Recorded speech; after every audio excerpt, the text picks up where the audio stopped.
Saudações fraternas, queridos irmãos e irmãs. Nós estamos agora no nosso estudo de Lucas, já é o 21º.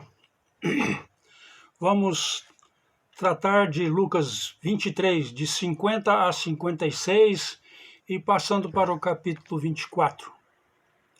Vamos orar. Senhor, por tua morte na cruz, nós somos gratos, mas muito mais gratos pela tua ressurreição, que garante que a tua morte teve o efeito total sobre aniquilar os nossos pecados. Agora, por teu Espírito Santo, conduza-nos, Senhor, através das Escrituras. Em nome de Jesus. Amém. Bom, nosso último estudo, nós vimos um Jesus morto na cruz. O que parecia uma vitória triunfal para o mal, acabou sendo, na realidade, a derrota do mal. E Jesus na cruz não vai ficar na cruz. Já foi comprovado que ele está morto. Não quebraram as suas pernas. Ali estão umas mulheres e um discípulo somente, João, e mais alguns discípulos. E nós pegamos agora no versículo 50 do capítulo 23. E eis que certo homem chamado José, membro do Sinédrio, homem bom e justo, que não tinha concordado com o desígnio e ação dos outros, natural de Arimateia, cidade dos judeus, e que esperava o reino de Deus, tendo procurado a Pilatos, pediu-lhe o corpo de Jesus. O costume não era esse tirar corpo de condenado, não. Os corpos de crucificados ficavam nas cruzes para decomporem ou serem devorados pelos animais selvagens.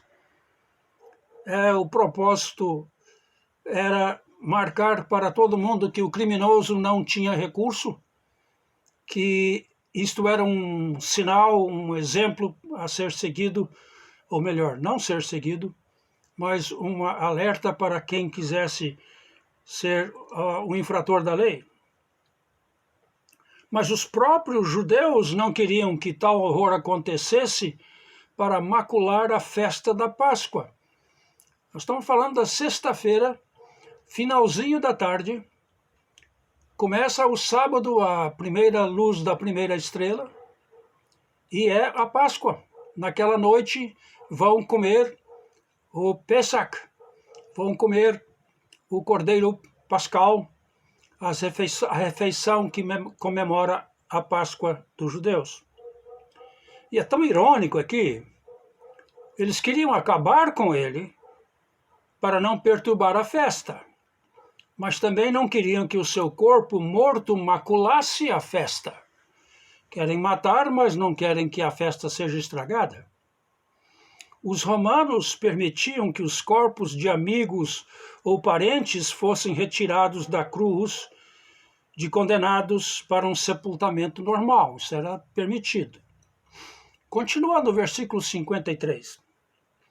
Tirando-o, José de Arimateia, tirando-o do madeiro, envolveu-o num lençol de linho e o depositou num túmulo aberto em rocha, onde ainda ninguém havia sido sepultado. Era o dia da preparação da Páscoa, e começava o sábado. João nos faz lembrar que às 3 da tarde todo mundo em Jerusalém que precisava matar um cordeiro ou uma ovelha para a festa da Páscoa à noite, estava no templo. Faziam 3 grandes levas de matança dos animais, sacrificando os animais. Esses animais não eram queimados, eles eram levados para casa e ali eles eram assados por inteiro, claro, tirando o redenho e outras coisas, mas assado por inteiro. E todo mundo preparando para a Páscoa. O tempo para José de Arimateia era exíguo. Era o dia da preparação para a festa da Páscoa. O Pêssach seria celebrado em cada casa naquele anoitecer. Mínimo de 7 a 10 pessoas. Sempre era uma hora de alegria, não de tristeza. Era uma comemoração da grande libertação do Egito.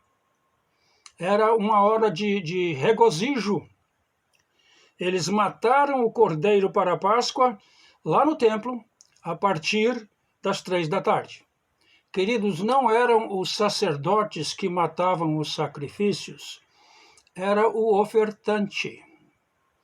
Ele punha a mão em cima da cabeça da vítima, ele depois tomava o cutelo que foi dado a ele e cortava o pescoço e recolhia o sangue numa bacia cônica.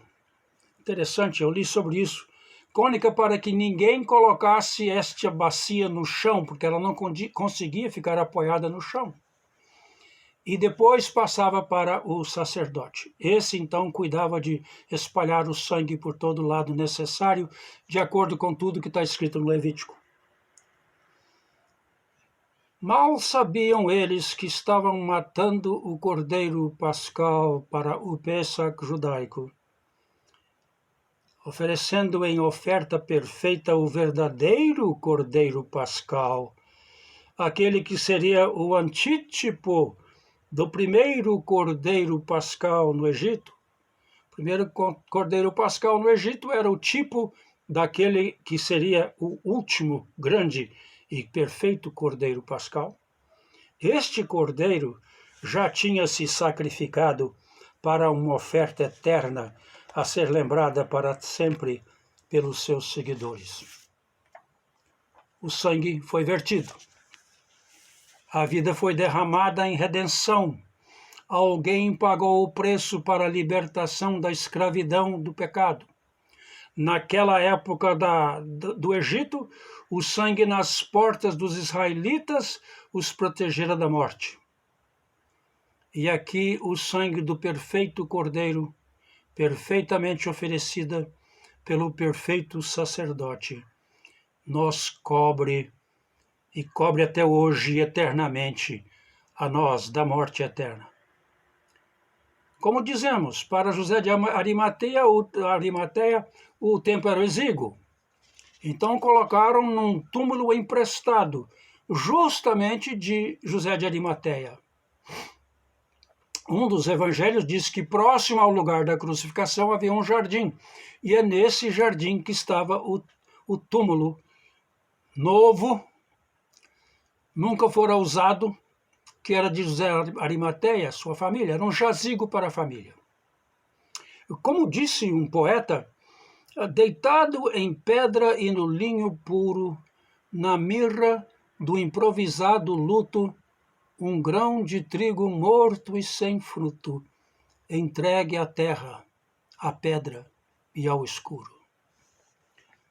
Queridos, nas horas dos apuros e das crises, muitas vezes os grandes como Pedro fogem, e fica para os anônimos de Jesus, mulheres, um José de Arimateia, que não hesitam em servir ao Mestre. Eu acho não irônico, mas interessante. No começo da vida de Jesus, um José no começo e uma Maria no começo.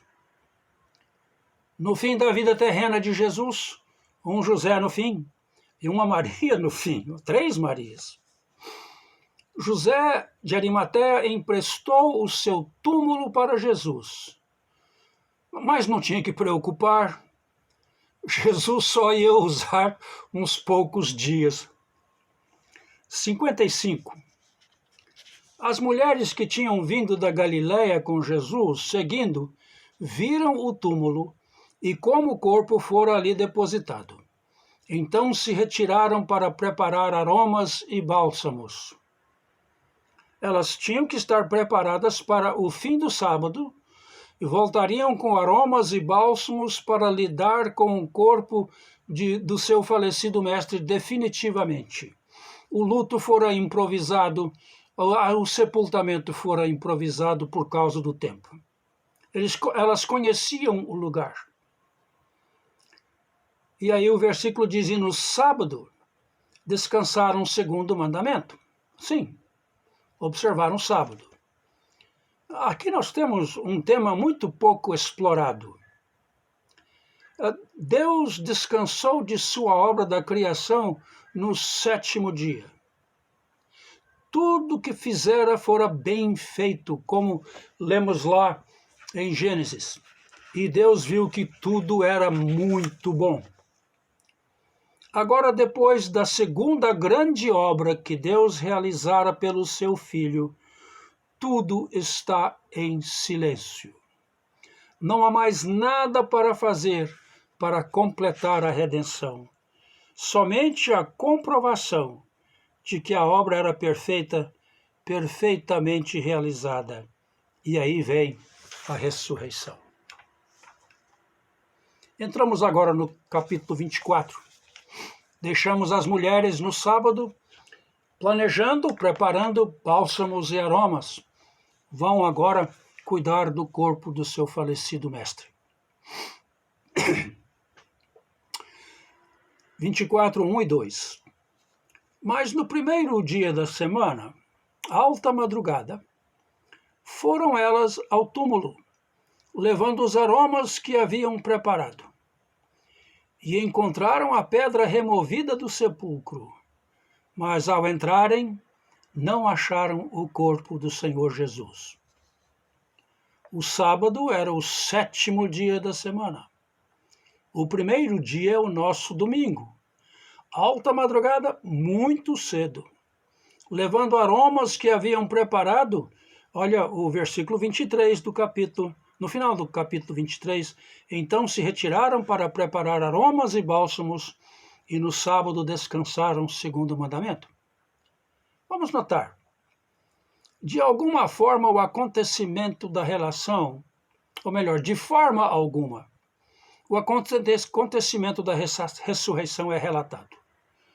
Não sabemos como aconteceu, não sabemos quando aconteceu, não sabemos como era, como Jesus estava neste momento da ressurreição. Mas o que temos nos 4 evangelhos é o relato da descoberta de que Jesus ressuscitou. E isso com bastante detalhes.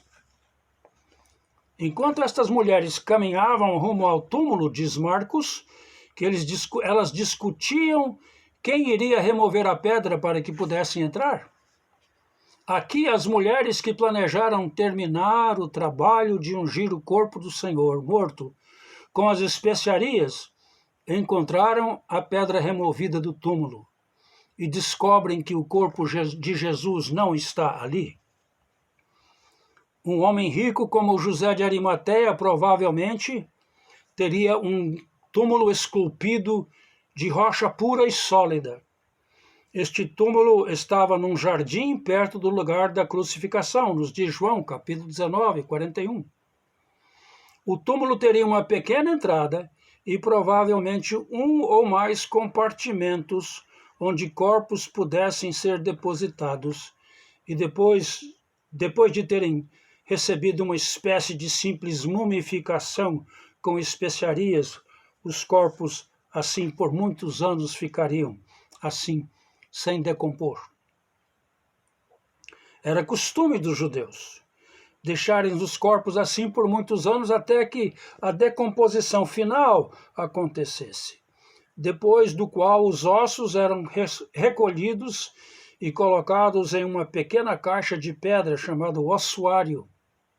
Esta caixa ficaria no túmulo junto com os mortos daquela família. A porta do túmulo era feita de uma pedra pesada, de forma circular, que corria numa canaleta e se assentava num corte que selava perfeitamente a entrada. Isto era para assegurar que ninguém molestaria os corpos mortos. Novamente, lembramos de que João nos diz que o jardim onde estava o túmulo estava perto do lugar da execução, José de Arimateia provavelmente não gostou que o seu jardim particular estivesse tão próximo deste lugar de horror. Porém, nos planos de Deus, estava. Serve para nos lembrar figurativamente de que nos planos de Deus, a cruz e a ressurreição estão intimamente ligadas, próximas, permanentemente. Mateus nos conta que foi um anjo que removeu a pedra. Quer ver? Mateus 28, 2. A pedra, a gente leu isso. Um anjo apareceu e removeu a pedra. Agora aqui um recadinho para nós. A pedra não foi removida para deixar Jesus sair. Ele que aparecia no corpo ressurreto, entrava e aparecia com portas e janelas fechadas, ele aparecia assim de uma hora para outra. Não. A pedra não foi removida para deixar Jesus sair. A pedra foi removida para permitir que os discípulos, o mundo, pudessem entrar e ver, para serem persuadidos com fé de que ele ressuscitou. Versículo 2. E as mulheres encontraram a pedra removida do sepulcro, mas ao entrarem não acharam o corpo do Senhor Jesus. Em João nos é dito que quando o discípulo amado chegou com Pedro, ele hesitou em entrar no túmulo, mas não essas mulheres. Ao entrarem não acharam o corpo do Senhor Jesus. Até naquela época, mulheres ousadas na fé. Versículo 4. Aconteceu que, perplexas a esse respeito, apareceram-lhe 2 varões com vestes resplandecentes. Estando elas possuídas de temor, baixando os olhos para o chão. É claro que elas ficaram perplexas. Cadê o corpo? Não esperavam encontrar uma pedra removida, não esperavam encontrar o túmulo vazio. Não esperavam, esperavam sim, encontrar um defunto, mas não foi o que elas viram. Versículos 5 a 7. Estando elas possuídas de temor, baixando os olhos para o chão, eles, os anjos, os varões, lhes falaram. Eu gosto mais dessa pergunta. Por que buscai entre os mortos ao que vive? Ele não está aqui, mas ressuscitou. Lembrai-vos de como vos preveniu, estando ainda na Galileia, quando disse, importa que o Filho do Homem seja entregue nas mãos de pecadores, e seja crucificado, e ressuscite no terceiro dia. São anjos, mensageiros de Deus, da parte de Deus. Assim como os anjos anunciaram o nascimento de Jesus, eis que vos trago boas novas. Nasceu hoje, na cidade de Davi, um Salvador, que é Cristo, o Senhor. E isto vos será de sinal. Encontrareis a criança envolta em panos, deitado numa manjedoura. E eles foram para Belém. Assim como anjos anunciaram o nascimento de Jesus, aqui são anjos que anunciam a ressurreição do mesmo Jesus. Na vida de Jesus e na ressurreição, Deus revela a sua vontade e o seu amor para salvar a raça humana. O anúncio do seu nascimento foi feito a algumas pessoas simples, pastores de ovelhas, profissão proscrita entre os judeus. E o anúncio da ressurreição foi feito às mulheres, pessoas que eram desprezadas pelos judeus. Sempre é reação dos humanos quando confrontados por criaturas angelicais. Medo. Olham para baixo para não contemplar o sobrenatural. E os varões lhes falaram, por que buscais entre os mortos ao que vivem? Isso vai ao coração do assunto diretamente. Até hoje as pessoas procuram entre os mortos um Jesus morto, porque não creem na ressurreição. O mundo inteiro acha que foi um grande mestre, morreu, e os cristãos dizem que ressuscitou, mas eles não acreditam. O coração do assunto é esse: por que buscais entre os mortos ao que vive? Não é para pensar de Jesus como sendo morto, portanto ele não deve ser procurado entre os mortos. Nós não vamos ao cemitério procurar os vivos. Nós vamos ao cemitério olhar o túmulo de defuntos. Ele não está aqui, mas ressuscitou. O grego diz literalmente, mas foi erguido, levantado, dado à vida, ressuscitado. Está no passivo. Reforça a verdade que quem ressuscitou o Filho foi o Pai. Ele não está aqui. Guzik, no seu comentário, diz que talvez sejam as palavras mais lindas que um anjo já falou aos humanos. Procure por toda Jerusalém, você vai achar milhares de túmulos, mas não vai encontrar o túmulo de Jesus. Pode achar o túmulo de Rebeca, de Davi, de Absalão, mas não o de Jesus. Os anjos dizem: lembrai-vos de como vos preveniu estando ainda na Galileia, quando disse: importa que o Filho do Homem seja entregue nas mãos de pecadores e seja crucificado e ressuscite ao terceiro dia. Os anjos lembram das palavras de Jesus na Galileia e além. Tudo está de acordo com o que Jesus predisse. Este ensino iniciou na Galileia, lá no capítulo 9, versículo 22 de Lucas. Foi repetido na viagem a Jerusalém, 17, 25, 18, 32 e seguintes. Aí o versículo 8 diz: então elas se lembraram das suas palavras. Porque lembraram, estão convictas. Ouviram as palavras anteriormente e provavelmente pensavam que fosse metáfora, linguagem espiritualmente vaga.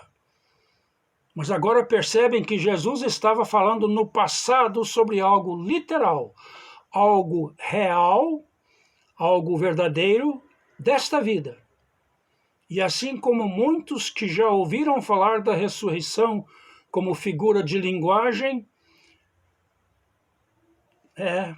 muitos já, mas somente quando o Espírito Santo lhes revela que é verdadeiro, quando tem um encontro pessoal com Jesus Cristo ressurreto, só então creem. Queridos, se procurarmos por Jesus na religião, no tradicionalismo, algo morto e seco, sem vida, ou pelo menos com um sentido seco de ter vida, nós não acharemos. Porque buscais entre os mortos ao que vive. Religião vazia e tradição vazia são como um túmulo cheio de coisas mortas. Fé na mensagem do túmulo vazio é fé viva que gera a vida eterna. O túmulo vazio nos enche de vida nova e esperança, como Paulo nos ensinou também no capítulo 15 de 1 Coríntios. Se Cristo não ressuscitou, então é vã a nossa fé e ainda estamos nos nossos pecados. Quando o anjo diz, importa que o Filho do Homem seja entregue, repetindo as palavras de Jesus, a palavra importa é importante.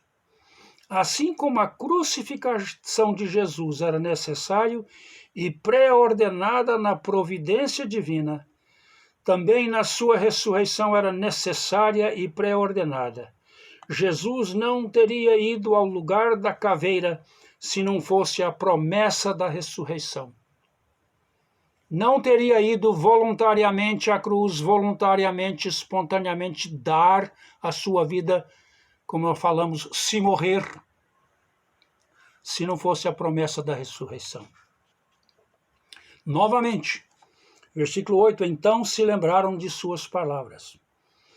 esta frase impulsiona estas mulheres a irem contar tudo aos discípulos. Versículo 9 e 10. E voltando do túmulo, anunciaram todas estas coisas aos 11 e a todos os mais que com eles estavam. Eram, a lista aqui, Maria Madalena, Joana e Maria, mãe de Tiago, também os demais que estavam com elas, eu vou repetir isso, também as demais que estavam com elas, não foram só 2 ou 3, não, muita gente. Confirmaram estas coisas aos apóstolos. Elas não estariam tão entusiasmadas assim se, de alguma forma, Jesus tivesse sobrevivido à morte na cruz. Elas sabiam que ele não estava vivo. Elas cuidaram do corpo como um meio ritual de luto incompleto e improvisado. Ele estava morto. Naquela cultura, muita gente conhecia o que era morte. Mas agora elas recebem a notícia e veem as evidências e creem. Elas tinham visto as evidências da ressurreição e ouvido o anúncio que veio dos anjos. Agora vão contar aos que não sabiam desta boa nova, elas vão evangelizar, dar boa nova. De fato, são as primeiras evangelizadoras no sentido de que a boa nova do Evangelho depende inteiramente no fato inegável da ressurreição. Observam, elas confirmaram estas coisas: o túmulo vazio, a pedra removida, o túmulo vazio e a fala dos anjos, lembrando as palavras de Jesus. Elas confirmaram estas coisas aos apóstolos, os que tinham mais razão para crer na ressurreição. Mas como são recebidas? 11. Tais palavras lhes pareciam como delírio e não acreditaram nelas. O grego seria melhor traduzido, parecia como tolice. Coisas de mulheres histéricas. Logo, logo, Jesus lhes aparecerá e vai repreendê-los por não crerem no que lhes for anunciado pelas mulheres. Um alerta para nós hoje. Quantos não creem na palavra de testemunho da ressurreição? O evangelho é anunciado e poucos creem. Depende da revelação divina. Mateus 11, 27, Jesus disse: tudo me foi entregue por meu Pai. Ninguém conhece o Filho senão o Pai, e ninguém conhece o Pai senão o Filho, e aquele a quem o Filho quiser revelar. Em Lucas e os demais evangelhos temos várias vezes que as pessoas viam a Jesus, mas não o reconheciam como Jesus. Depende de Jesus se revelar. Jesus ressurreto só é conhecido por especial revelação. Versículo 12. Pedro, porém, levantando-se, correu ao sepulcro, e abaixando-se nada mais viu, senão os lençóis de linho, e retirou-se para casa, maravilhado do que havia acontecido. Em João ouvimos que tanto Pedro como João vão ao túmulo, viram os lençóis em ordem perfeita, como se um corpo tivesse saído deles. Quando João viu isto, ele creu. Lucas não inclui João neste relato, mas os 2 relatos mencionam que Pedro ficou maravilhado. Ele volta para casa. Ele sabia que algo poderoso tinha acontecido. Não tinham visto Jesus, o ressuscitado, mas as evidências do acontecimento estavam ficando mais claras.